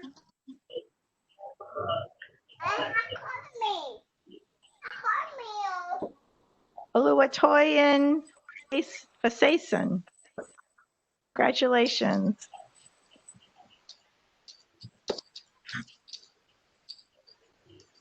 Oyinye Igboanusi.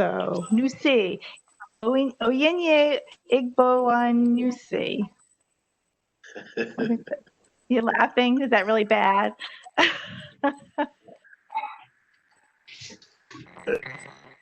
Paul Odink, congratulations.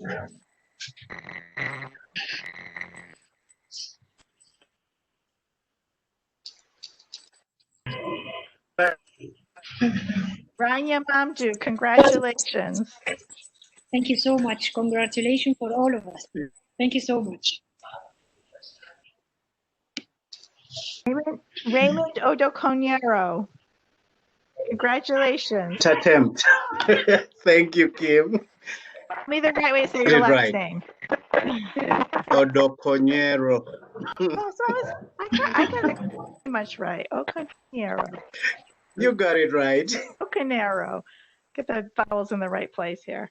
Samuel Dakwak. Samuel is also one that has participated very heavily in the LMS. And you were here, weren't you? I just Thank you saw very much. you. Congratulations. Yeah, yeah.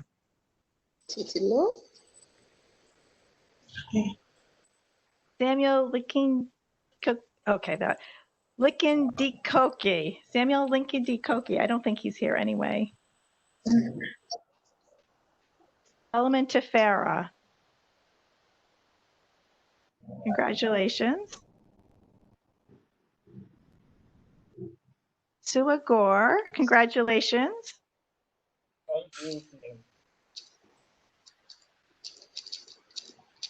Sylvester Sabuku. Congratulations. I don't think he's here. Now, I have mangled your name twice. You need to tell me the right way to say this. Titilope Oganlui. You are very much correct. Thank you very much. Thank you. Thanks, Kim, Jessica. Thank you. Deolas, thank you. Ujunwa Nduyana. Congratulations. Thank you, Kim. Thank you very much. Thank you. Wagari Curia. And I believe it's the end. That's the last one. So let's all give ourselves a round of applause. Congratulations, everybody. Thank you for sticking with it.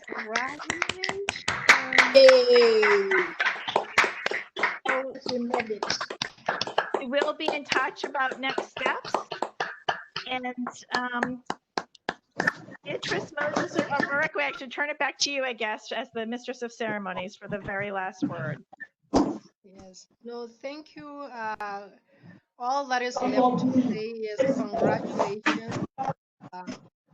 I'm hoping that you are proud of yourself for the hard work that you have been engaged in.